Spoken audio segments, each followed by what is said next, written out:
करेगा। पहला क्वेश्चन है, सूरदास नंददास आदि अष्टछाप के कवियों ने कृष्ण काव्य की रचना किस भाषा में की थी? तो अब सभी जानते हैं कि ये वर्ष 1565 की बात है। कब की बात है? वर्ष 1565 में वल्लभाचार्य जी के पुत्र थे जिनका नाम था विट्ठलनाथ जी द्वारा। तो विट्ठलनाथ जी द्वारा 4 तो अपने पिताजी वल्लभाचार्य जी के शिष्य और 4 विट्ठलनाथ जी के स्वयं के शिष्यों को मिलाकर अष्टछाप, जिनको कभी कभी अष्ट सखा भी कहा जाता है, इसके ग्रुप की रचना हुई जो कृष्ण जी के ऊपर रचनाएं रचते थे। इसमें 4 तो वल्लभाचार्य जी के शिष्य थे। 4 शिष्य किनके थे? वल्लभाचार्य जी के शिष्य। इनमें 4 वल्लभाचार्य जी के शिष्य थे और 4 इनमें विट्ठलनाथ जी के शिष्य थे। 4 किनके शिष्य थे?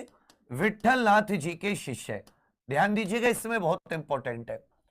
इनमें सबसे वरिष्ठ थे कुंभनदास, परमानंद दास, कुंभनदास, परमानंद दास, सूरदास जी और एक थे कृष्णदास। ठीक है भैया। जबकि विट्ठलनाथ जी के शिष्यों में थे नंददास, गोविंद स्वामी, छीत स्वामी, गोविंद स्वामी, छीत स्वामी और याद रखिएगा 8वें थे चतुर्भुजदास। इस प्रकार ये 8 अष्टछाप के कवि बन गए, जिनमें 4 थे वल्लभाचार्य जी के शिष्य और 4 किनके शिष्य थे? तो 4 तो वल्लभाचार्य जी के हो गए और 4 हो गए विट्ठलनाथ जी के। कुंभनदास, परमानंद दास, सूरदास, कृष्णदास, नंददास, गोविंद स्वामी, छीत स्वामी, चतुर्भुजदास।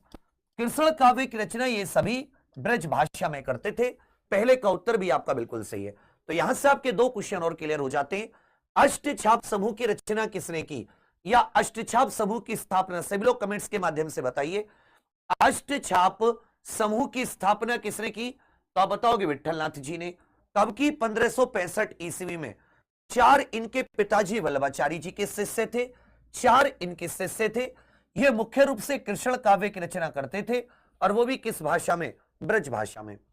कबीर जी के प्रमुख शिष्य, अब सभी जानते हैं, अगर कबीरदास जी के गुरु की बात करें कि कबीरदास जी के गुरु, तो कबीरदास जी के गुरु थे गुरु रामानंद जी। कौन थे भैया? गुरु रामानंद। वही रामानंद जी जो भक्ति को दक्षिण भारत से उत्तर भारत में लेकर आए। इनके प्रमुख शिष्य हुए हैं धर्मदास जी।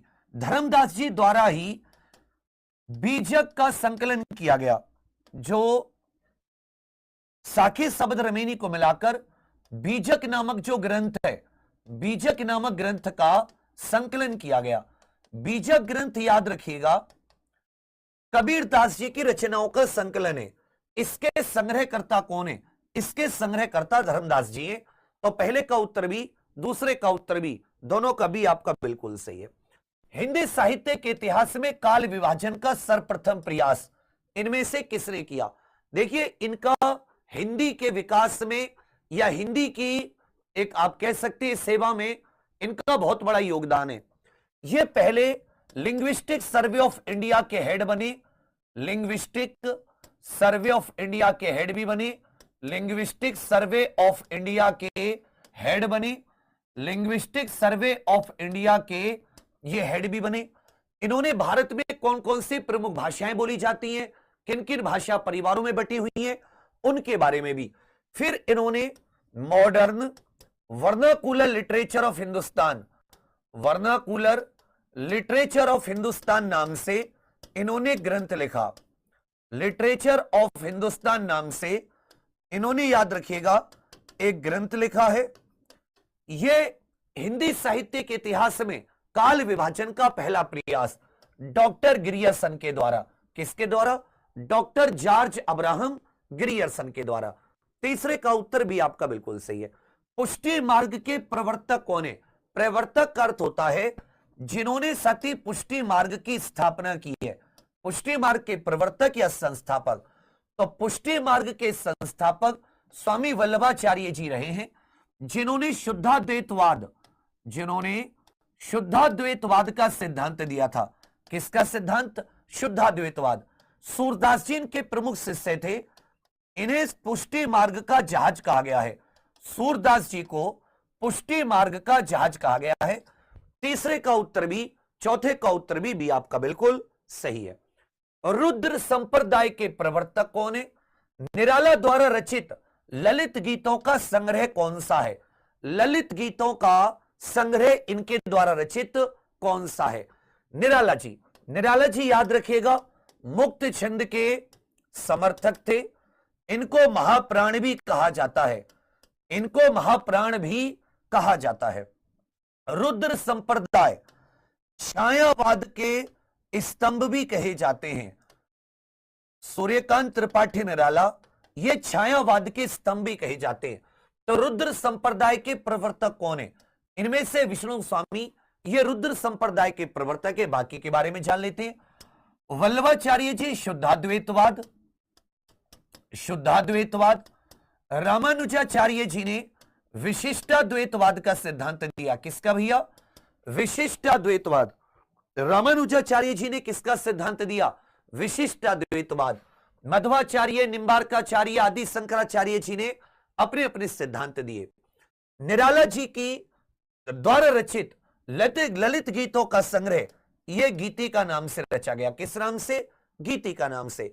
पांचवें छठे का ए आपका बिल्कुल सही है। इनमें से कौन सा कवि फूल बाबू के नाम से भी जाना जाता है? इनमें से कौन कवि हैं जिनको फूल बाबू के नाम से भी जाना जाता है? कलिकथा वाया बाईपास उपन्यास के रचनाकार। इस रचना को साहित्य अकादमी अवार्ड भी मिल चुका है। हिंदी का साहित्य अकादमी अवार्ड भी मिल चुका है। इस रचना को हिंदी के लिए साहित्य अकादमी अवार्ड भी मिल चुका है। फूल बाबू, सुमित्रानंदन पंत, इनको प्रकृति का सुकुमार कवि कहा जाता है। प्रकृति का सुकुमार कवि किसको कहा जाता है? तो आप कहोगे सर प्रकृति का सुकुमार कवि यह सुमित्रानंदन पंत जी को कहा जाता है। जबकि राजकमल चौधरी, इनको फूल बाबू के नाम से भी जाना जाता है। कलिकथा वाया बाईपास, कलिकथा वाया बाईपास यह किसकी रचना है? याद रखिएगा यह अलका सरावगी की रचना है। 7वें का डी, 8वें का बी। हिना फिल्म किस कहानी पर आधारित है? इसके रचनाकार मोहन राकेश हैं। इसके रचनाकार कौन है? मोहन राकेश। तो एक पुरानी फिल्म है जिसका नाम है हिना। तो हिना फिल्म की जो कहानी है वो किस कहानी से प्रेरित है? वो किस कहानी से प्रेरित है? सभी लोग ध्यान दीजिए। चलिए, कबीर के आलोचक पुस्तक के लेखक इनमें से कौन है?